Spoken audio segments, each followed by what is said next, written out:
guddaan dhagame yeroo faristaanii argitee hedduu kanatti argamu kiyyaaf kanaaf argitee gammachuu guddaan dhagame akkasumas argitee garee madda walaabuu jedhamu kanallee argitee waan kakaaraa jiru kanaaf argitee wal taanee argitee isin akka alaa galu saanaa jechuudha. Galatomi. Jafar, how's the opening ceremony? Maddi walaabuu.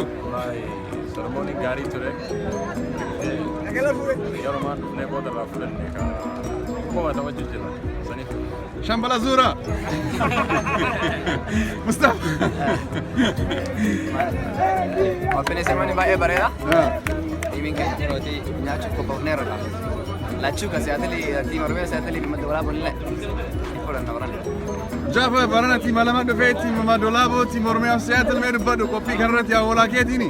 Lachuu wanni fuunee gallaa yoo rabbi jedhe qophiin baay'ee bareeda. Akka gaariitti waan caafuunee akka galchu.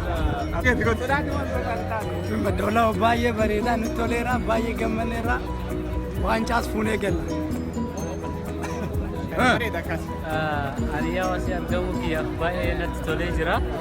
Inshaallah dammoo yaa fuunee galla jedhee abdiin qaba jechuudha. Kanaafuu yaa natti tolee jira isinitti isaa tolu akka isinitti tolu dammoo abdiin qaba jechuudha.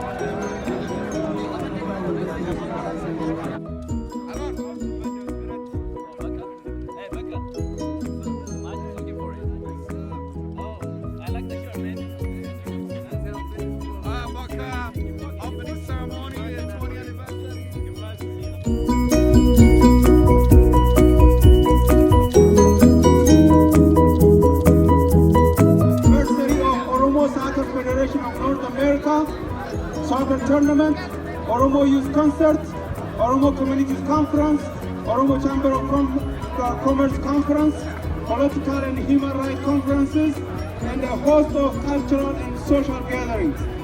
Whereas the city of St. Paul joins with our Oromo neighbors, and the city of Minneapolis is welcoming these guests to our community.